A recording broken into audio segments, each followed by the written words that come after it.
بسم اللہ الرحمن الرحیم۔ مجھے میرے احساس نے مار دیا تھا۔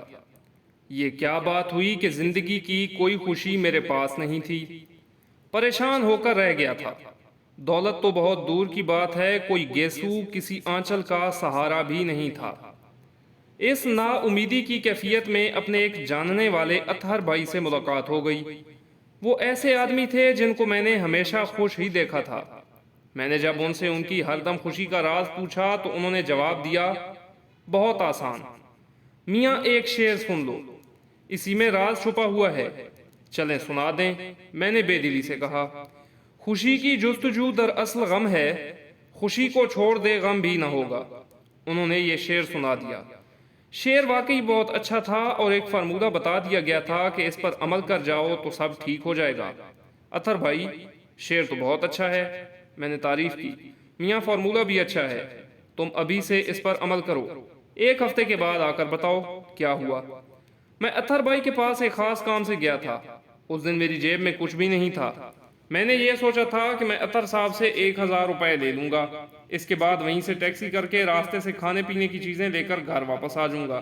کم از کم 2 دنوں تک کا خرچہ چل ہی جائے گا۔ گھر میں کوئی نہیں تھا، ابھی تک شادی نہیں ہو سکی تھی۔ اب یہ بتاؤ کہ اگر 1000 روپے مل جائیں تو تم خوش ہو جاؤ گے؟ ظاہر ہے اطہر بھائی، اس سے کئی کام نکل جائیں گے۔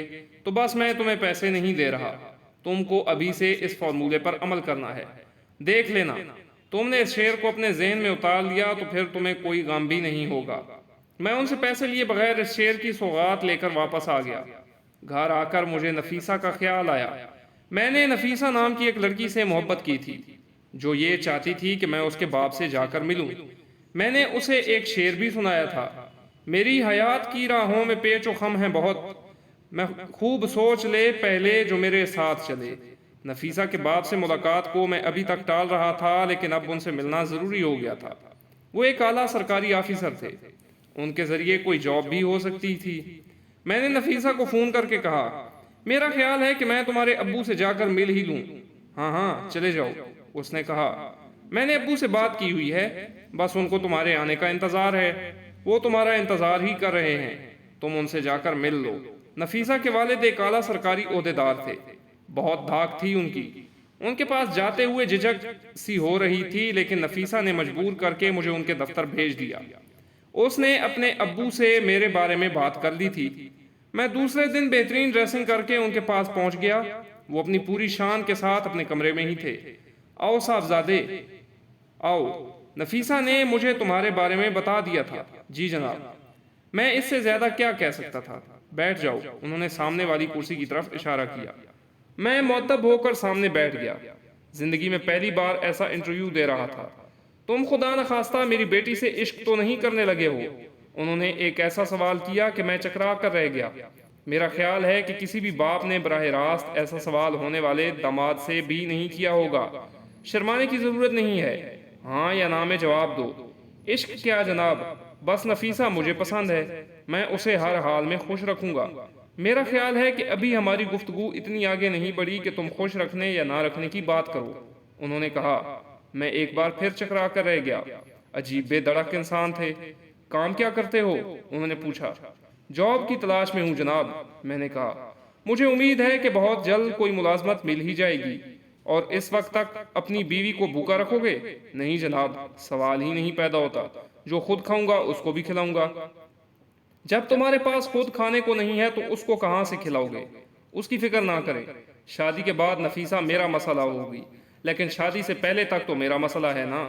اور میرا مسئلہ یہ ہے کہ میں تم جیسے ناکارہ انسان سے اپنی بیٹی کی شادی نہیں کر سکتا۔ میرے سینے پر پرچھائیاں ہی چل کر رہ گئی۔ نفیسہ میرے لیے سب کچھ تھی۔ زندگی میں اب تک سوائے محرومیوں کے اور کیا ملا تھا؟ کوئی خوشی نہیں، اب وہ بھی ہاتھ سے چلی گئی تھی۔ دل چاہا کہ در و دیوار سے لپٹ لپٹ کر آنسو بہوں، اور اسی وقت اطہر بھائی کا شعر یاد آ گیا، خوشی کی جستجو دراصل غم ہے، خوشی کو چھوڑ دے غم بھی نہ ہوگا۔ کلیجے میں ٹھنڈک سی پڑ گئی۔ نفیسہ نہیں ملتی نہ صحیح، اور بھی غم ہے زمانے میں محبت کے سوا، میں کیوں ایک روگ پال کر بیٹھ جاؤں؟ خوشی کو چھوڑ دے، اور میں نے خوشی کو چھوڑ دیا۔ میں نے نفیسہ کو فون کر کے مطلع کر دیا تھا کہ میں زندگی کی راہ میں اس کا ہمسفر نہیں بن سکوں گا۔ وہ کچھ دیر کی بک بک کے بعد خاموش ہو گئی۔ شاید اسے بھی احساس ہو گیا تھا کہ اس کے باپ کا فیصلہ درستی تھا۔ اب زندگی کے کٹھن شب و روز میرے سامنے تھے۔ گھر میں کھانے کو بھی کچھ نہیں تھا۔ میں بھی اپنا کھانا خود ہی بنا لیا کرتا تھا، ورنہ عام طور پر سامنے والے ہوٹل سے جا کر کھا لیتا تھا۔ میں محلے کی دکان پر پہنچ گیا۔ دکاندار مجھے دیکھ کر خوش ہو گیا تھا۔ شاید اسے خیال آیا ہو کہ میں اس کا پچھلا قرض ادا کرنے آیا ہوں۔ تنویر بھائی، چائے تو چلے گی نا؟ اس نے پوچھا۔ بس 2 منٹ میں آ جائے گی۔ نہیں بھائی، مجھے اس وقت چائے کی ضرورت نہیں، میں نے کہا۔ مجھے تو بس 2 کلو آٹا، 1 کلو چینی، کھانے کا تیل دے دو۔ ابھی لو، پچھلا حساب تو لے کر آئے ہو نا؟ نہیں بھائی، میں تو یہ بھی ادھار لے کر جاؤں گا، میں نے کہا۔ اچانک وہ بھڑک اٹھا۔ اس کی خوش اخلاقی ختم ہو گئی۔ رہنے دو بھائی، رہنے دو، کمال ہے، پچھلا قرض ادا نہیں کیا اور چلے آ رہے ہیں ادھار لینے۔ اب کیا اس محلے میں بے وقوف بنانے کو ایک میں ہی رہ گیا ہوں؟ جاؤ بھائی، کوئی اور دکان ڈھونڈو۔ اس کی بک بک سن کر بہت دکھ ہوا۔ سوچا تھا کہ سامان مل جائے گا تو 2-4 وقتوں کے کھانے ایک ساتھ بنا کر رکھ لوں گا۔ اچانک ایک بار پھر اتھر بھائی کا شعر یاد آ گیا۔ خوشی کی جستجو در اصل غم ہے، خوشی کو چھوڑ دے غم بھی نہ ہوگا۔ میں نے خوشی چھوڑ دی اور کچھ لیے بغیر ہی واپس آ گیا۔ حشاش بشاش، کوئی غم نہیں تھا، دل پر کوئی بوجھ نہیں تھا۔ گھر کے دروازے پر ہی نیازی صاحب کھڑے ہوئے دکھائی دے گئے۔ نیازی صاحب اپنی نوعیت کے ایک کمال انسان ہیں، بہت خوش اخلاق اور بہت ہی شاخر۔ انہوں نے ہمیشہ میری مدد کی ہے۔ ان کو دیکھ کر ایسا لگا کہ خدا نے اس وقت فرشتہ بھیج دیا ہے۔ مجھے یاد ہے کہ نیازی صاحب نے میرا کس کس موقع پر ساتھ دیا تھا۔ جس کوارٹر میں رہ رہا ہوں اس کا ایڈوانس بھی نیازی صاحب نے دیا تھا۔ میں ان سے جا کر لپٹ گیا۔ بھائی اچانک کیسے آ گئے؟ میں نے پوچھا۔ بس تنویر صاحب، تمہاری یاد آئی تو تم سے ملنے چلا آیا، انہوں نے کہا۔ ارے یہ تو میری خوش نصیبی ہیں۔ آئیں، اندر آئیں۔ ہم اندر آ کر بیٹھ گئے۔ میں نے محسوس کیا کہ نیازی صاحب کچھ الجھے ہوئے تھے۔ گھر میں اتنا چائے کا سامان تھا کہ 2-4 کپ چائے بن سکتی تھی۔ میں نے انہیں چائے لا کر دی۔ کچھ دیر کے بعد انہوں نے کہا، تنویر صاحب میں ایک عجیب کشمکش میں ہوں۔ خیریت تو ہے؟ کیا ہوا؟ میں نے پوچھا۔ ہاں، یہ ظاہر خیریت ہے، لیکن اپنے وجود میں ایک ہلچل مچی ہوئی ہے۔ کیسی ہلچل؟ بھائی بات میں ہے کہ میں لوگوں کا ساتھ دیتا رہتا ہوں۔ آج بھی اس ارادے سے گھر سے نکلا ہوں، لیکن ایک عجیب بات ہے۔ وہ کیا؟ میرا دل دھڑکنے لگا۔ بات یہ ہے کہ کسی کی مدد یا کسی کے کام آ جانا میری خوشی رہی ہے۔ میں احسان تو نہیں کہتا، کیونکہ اس میں میری خوشی ہے، لیکن ہوا یہ کہ جن کو میں نے اپنے طور پر خوشیاں دیں انہوں نے غم دیے۔ ایک قول ہے کہ جس پر احسان کرو اس کے شر سے بچو۔ میں خوشی کی جستجو میں رہتا تھا اور ایسی خوشی مجھے کسی کے کام آ کر ہی ملتی تھی۔ آج بھی گھر سے 50,000 دے کر نکلا ہوں۔ ارے نیازی صاحب، یہ تو آپ کی بڑائی کی دلیل ہے، ورنہ اس زمانے میں کون کسی کا ساتھ دیتا ہے؟ انہوں نے باتوں باتوں میں مجھے ایک شعر سنا دیا۔ واہ، یہ تو اچھی بات ہوئی۔ ویسے وہ شعر کیا تھا؟ تنویر صاحب، یقین کریں کہ اس شعر کو سنتے ہی ایسا لگا کہ میرے سر سے سارے بوجھ اتر گئے ہوں۔ سمجھ میں آ گیا کہ میں کہاں بھٹک رہا ہوں۔ واہ صاحب، پھر تو بہت مبارک شعر ہوا، مجھے بھی سنائیں۔ شعر ہے، خوشی کی جستجو دراصل غم ہے، خوشی کو چھوڑ دے غم بھی نہ ہوگا۔ ایک بار پھر وہ لانتی شعر میرے سامنے آ گیا تھا۔ ایک بات میں آپ سے کہنے آیا ہوں، نیازی صاحب نے کہا۔ ہو سکتا ہے کہ میں نے اب تک آپ کا ساتھ دیا ہو، لیکن اب میں کچھ بھی نہیں کر سکوں گا، کیونکہ اس شعر کا مفہوم سمجھ میں آ گیا ہے۔ ارے نیازی صاحب، میں بوکھلا کر بولا، لعنت بھیجیں اس شعر پر، آپ تو نیکی کیے جائیں۔ نہیں تنویر صاحب، اب اس قسم کی کوئی نیکی نہیں کر سکوں گا۔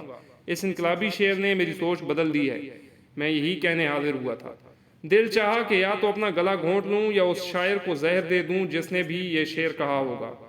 نیازی صاحب کچھ دیر بیٹھ کر اس شعر پر لیکچر دے کر روانہ ہو گئے اور میں اپنے خالی پیٹ پر ہاتھ پھیرتا رہ گیا۔ خیر وہ دن تو کسی نہ کسی طرح گزار لیا۔ شام کو بھوک نے جب بےتاب کیا تو میں اپنی خالہ کے پاس چلا گیا۔ وہ بھی اسی شہر میں اور میرے گھر سے کچھ فاصلے پر رہتی تھیں۔ وہ کباب بہت اچھے بناتی تھیں۔ ان کے کباب کھا کر لطف آ جاتا تھا۔ خالہ مجھے دیکھتے ہی خوش ہو گئیں۔ ارے بیٹا، تو صحیح وقت پر آیا، میں نے تیری پسند کے کباب بنائے ہیں۔ کیا بات ہے خالہ آپ کی، میں خوش ہو گیا۔ خالہ ہو تو آپ جیسی ہو۔ میں ایک طرف بیٹھ گیا، سوچ رہا تھا کہ کتنی دیر بعد کچھ کھانے کو ملے گا۔ اس دوران وہی شعر میرے کان میں گونجنے لگا۔ خالہ نے آواز لگائی، خالہ میں جا رہا ہوں، ایک کام یاد آ گیا ہے۔ ارے بیٹا، کھانا تو کھاتا جا۔ نہیں خالہ، پھر صحیح، اور میں اس مکان سے باہر آ گیا۔ باہر آتے ہی بھوک سے چکر سا آ گیا تھا۔ ایک درخت کا سہارا لے کر کھڑا ہو گیا۔ اس وقت کسی نے مجھے آواز دی، ارے تنویر صاحب کہاں کھڑے ہیں؟ کیسے؟ میں اسلم صاحب۔ میں نے پوچھا، کیا بتاؤں؟ دل میں کیسی ہلچل مچی ہوئی ہے، خیریت تو ہے نا؟ کیا ہوا؟ موصوف شاعر بھی تھے، میرے پاس آ کر بولے، خدا کی اس وقت کچھ اور مانگ لیتا تو شاید بھی وہ بھی مل جاتا۔ قبولیت کی گھڑی تھی، لیکن میں نے آپ کو مانگا اور آپ مل گئے۔ ایک بہت زبردست غزل رات کو کہی ہے، ایک مشاعرے میں پڑھنی ہے، لیکن میرا یہ دستور ہے کہ مشاعرے سے پہلے میں اپنے کسی دوست کو سنا کر داد لے لیتا ہوں تاکہ کچھ ہو گیا تو وہ اصلاح کر دے۔ ارے صاحب میں اس قابل کہاں ہوں؟ میں گھبرا کر بولا۔ شیر زدہ، یہ کیا بات کر دی؟ آپ جیسا باذوق اور کہاں ملے گا؟ چلیں سامنے والے ہوٹل میں بیٹھ جاتے ہیں، آپ بھی کہیں گے کہ کس مشکل زمین میں غزل کہی ہے، چلیں۔ انہوں نے میرا ہاتھ تھام لیا، اب میں جا بھی نہیں سکتا تھا۔ وہ مجھے اپنے ساتھ ہوٹل میں لے آئے۔ انہوں نے 2 چائے کے آرڈر کے ساتھ کچھ بسکٹ بھی منگوا لیے۔ اس وقت مجھے پیٹ میں کچھ سہارے کی شدید ضرورت بھی تھی۔ بسکٹ سامنے آئے اور اسی وقت وہ کم بخت شعر یاد آ گیا۔ اس وقت خالی پیٹ کچھ کھانا میرے لیے بہت ضروری ہو گیا تھا، ورنہ میں بے ہوش ہی ہو جاتا۔ لیکن پھر وہی شعر، خوشی کو چھوڑ دے غم بھی نہ ہوگا۔ اس موقع پر بھی اس شعر نے میرا پیچھا نہیں چھوڑا۔ لیں جناب، اسلم صاحب نے بسکٹوں کی طرف اشارہ کیا۔ آپ کیوں یوں ہی بیٹھے ہیں؟ نہیں اسلم صاحب، اس وقت کچھ نہیں لے سکوں گا، میرے پیٹ میں کچھ گڑبڑ ہے۔ اوہو، پیٹ میں گڑبڑ ہے تو آپ کو چائے بھی نہیں پینی چاہیے۔ جی ہاں، میری جان نکلی جا رہی تھی۔ انہوں نے ایک لمحہ انتظار کیے بغیر ایک چائے کا آرڈر کینسل کر دیا اور خود چائے اور بسکٹ کھانے لگے، جبکہ میرا یہ حال تھا کہ میں غم اور خوشی کے فلسفے میں پھنسا ہوا تھا۔ اس کے بعد انہوں نے اپنی جیب سے کچھ کاغذات نکالے اور اپنی بے تکی غزل سنانے لگے۔ ایک تو غزل بے تکی، پھر اتنی طویل جیسے پوری اردو شاعری لکھ کر لے آئے ہوں۔ میں کچھ دیر تو بہت حوصلے سے سنتا رہا، پھر آنکھوں کے آگے اندھیرا چھانے لگا اور میں بے ہوش ہو کر لڑک گیا۔ اسلم صاحب مجھے پکار رہے تھے، کچھ اور آوازیں بھی تھیں۔ میرے منہ پر پانی کے چھینٹے دیے جا رہے تھے، لیکن مجھے ہوش نہیں تھا۔ نہ جانے کتنی دیر بعد ہوش آیا ہوگا۔ میں ایک بستر پر لیٹا تھا، نقاہت تو تھی لیکن اتنی نہیں جتنی پہلے محسوس ہو رہی تھی۔ میرے بستر کے آس پاس کچھ اور بستر بھی تھے جن پر مریض لیٹے ہوئے تھے۔ مجھے ہوش میں دیکھ کر ایک مہربان صورت کی نرس میرے پاس آ گئی۔ اب کیسی طبیعت ہے؟ اس نے پوچھا۔ کون لایا ہے مجھے؟ تم کہیں بے ہوش ہو گئے تھے، لوگ اٹھا کر لائے۔ لوگ لائے ہیں؟ کمزوری کی وجہ سے یہ حال ہو گیا۔ ڈاکٹر صاحب کا بھی یہی خیال تھا۔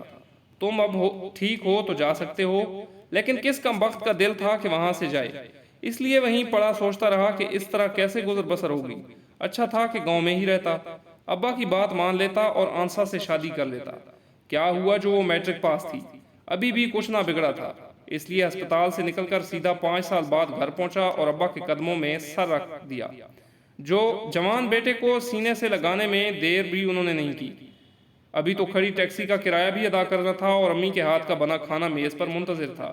کیا ہے نا، خالی شعر کہنے اور سننے سے پیٹ نہیں بھرتا۔ اب گھر میں سب کے ساتھ سکون سے رہوں گا اور ابا کے ساتھ زمینوں پر جایا کروں گا۔ جوانی میں جاب کرنے اور خود سے اپنے پاؤں پر کھڑا ہونے کا جنون بھی ختم ہو گیا اور دوستوں کی مصیبت میں دوستی بھی دیکھ لی۔